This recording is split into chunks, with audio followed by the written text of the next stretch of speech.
And welcome back to Lantern Corps video. Today's Lantern Corps comes to us from Nicholas Martins, who is amazingly, out of everyone in that book of Lantern Corps suggestions, the only one who suggested what Lantern Corps is the Punisher in.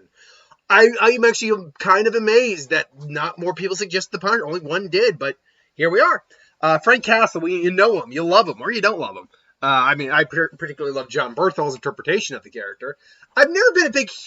I don't hate the character by any stretch of the means, but I've never been a big proponent of him in the comics. Just don't care about him that much. But no, I like the character fine, and I loved him in the series. So, yeah, but the question still remains. What is his Lantern Corps? There's not... I use the image of Bernthal's Punisher, but he's not really that much different than his comic interpretation.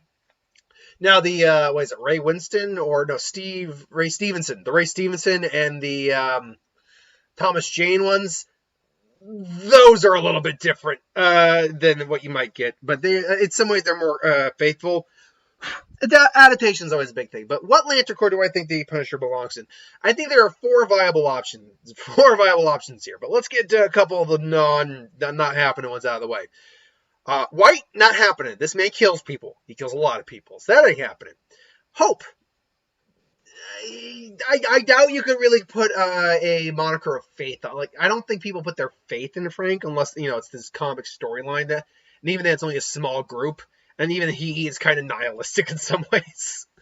Avarice, he's not a greedy person at all. He's just going to keep going until he can't anymore. And he did, and then he came back. As Frank and Stein. So yeah. Compassion, he does have compassion in him. He's not a complete monster. He's the man who was mortally injured emotionally. So he's not a monster. He still cares. That's why he does what he does, honestly. And I'm going to save Sapphire for last. So that you cannot clearly see where I'm going with this. So first up is, that's the wrong one. First up is the Lantern Corps of Will. Obviously, strong willpower and the ability to overcome great fear. That's kind of what Frank did to, become the Punisher. He overcame, great fear or the loss of his family, and, he went off and found his Jesus guns, his gun Jesus, if you will, and, he's as a former Marine, it helped. So he definitely is someone who could qualify for Will. There used to be a restriction you're not allowed to kill as a Green Lantern, but I do believe that's been lifted over years in different interpretations. So he's definitely got the capability of being a Green Lantern. But he's also got the capability of being a Yellow Lantern. This man is feared in the criminal underworld. Even metahumans fear them. There's a series just like Wolverine kills the Marvel Universe, Deadpool kills the Marvel Universe. There is Punisher kills the Marvel Universe. There's a whole isolated what-if storyline of Frank going around and killing the entire Marvel Universe. So, yeah, this man is feared for a reason. He's the Punisher. He's a one-man army. But he's a one-man army driven by unadulterated rage. No matter what interpretation of the Punisher you're really looking at, I do believe that this carries over into every one of them. That pain, that anger, that rage of the loss of his family, and all that rage just gets unloaded, literally and figuratively, to all these people. You see it, I think, in the best in, I think, Bernthal's Punisher. Jane's is definitely... The Jane Punisher just isn't... He's not that... I don't think he's terrible or anything. I don't think any of the Punishers are terrible. He just doesn't really capture that part of Frank very well, I think. Stevenson came off like a cold-blooded killer. It's just a hardcore cold-blooded killer. And while that is kind of what Frank is, Frank is definitely more developed than that. Bernthal's really comes off to me like a true, not like right off the page, but a really faithful adaptation where, yes, this man is driven by rage and to a degree, he enjoys inflicting that punishment, that pain onto crooks and villains. He enjoys it.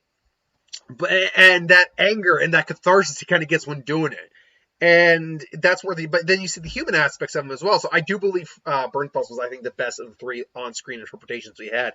And yet he still captures that rage extremely well. Extremely well.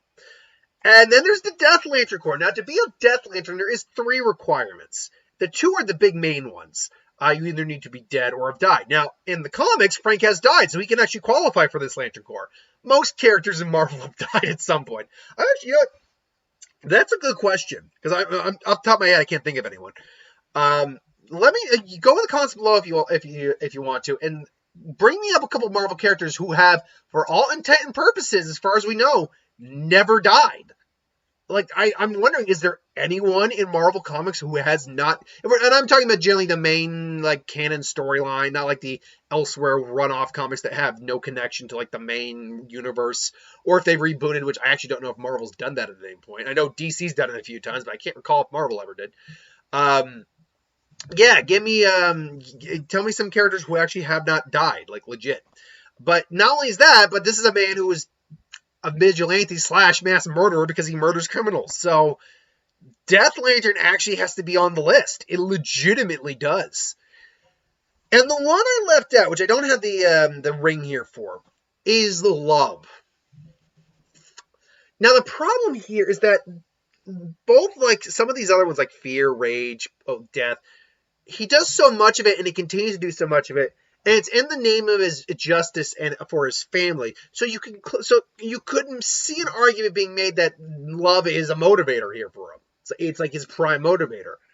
Unfortunately, I feel like he's been around so long now and been doing it for so long that while he loves his family, and if like he could get his family back in an instant and just live happily ever after with him, he would. I also feel that he is a little too. He's moved on past that, and now he's just focused on the vendetta a bit more. Like if you ask him, did he love his wife? Did he love his kids? Of course he'll say that, and he loves them even that day. But I think love at this point has been circumvented by one of the other ones. So that leaves us with Death, Rage, Fear, and Will. Which of these four is the actual Lantern Corps of Frank Castle? I'm going to take Will right out of the equation. I think while he could be a Will Lantern, I just think more people are afraid of him. He's got a lot more anger, and he's died and kind of just wraps himself in death to some degree. So there's even a comic series. I can't remember the name of that one.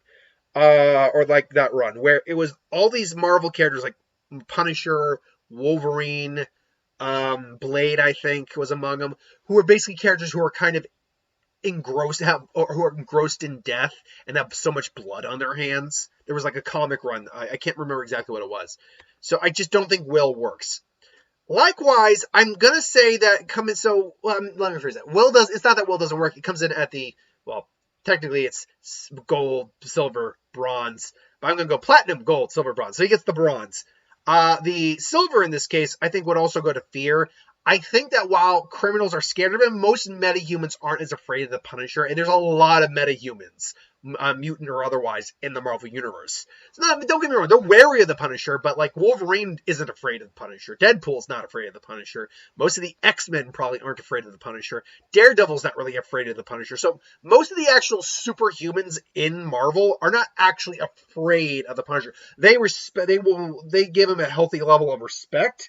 And they, keep a fair distance from him when need be, but I don't see them being actually afraid of the Punisher. And sorry, I ended up knocking over some of my magic cards a while back, so I'm just trying to fix some things up here. So yeah, I don't see him really being afraid of the Punisher. So even though the criminals fear him, I'm gonna have to I'm gonna go not Fear as well. So that leaves us with Rage and Death. This is tough, but I think ultimately Death is getting the runner-up. And the reason for that is, even though Frank died, came back, was Frank in Castle for a while, for Frankenstein for a while, he ultimately still was able to come back and regain his humanity, and he still carries that rage and that purpose for continuing on. So even though he's still doing everything he normally does, I think rage is what fits him the most. I think that he is a lantern of rage. He carries that anger with him, and that anger is what drives him. So that's my take on what Frank Castle's Lantern Corps is. But what do you think? Do you think I'm on the ball here or on the nose, or do you think I'm completely off base? Let me know in the comments below what you feel about Frank Castle. Frank Castle as his Lantern Corps. Corp. I keep saying Corp, but it's actually just Corp. Lantern Corp. Until then, thanks for watching. Hope you enjoyed. Like, comment, share, subscribe. As always, you want us to review something, put in the comments below. Let us know. We'll do a review of it at some point. Hit that bell if you want to be notified. And I got to pre-record my what if for tomorrow, for Wednesday. And if all things go as planned and we get it done in one, I may be posting something in the community tab. So keep your eyes out for that. Until then, thanks for watching. See you later.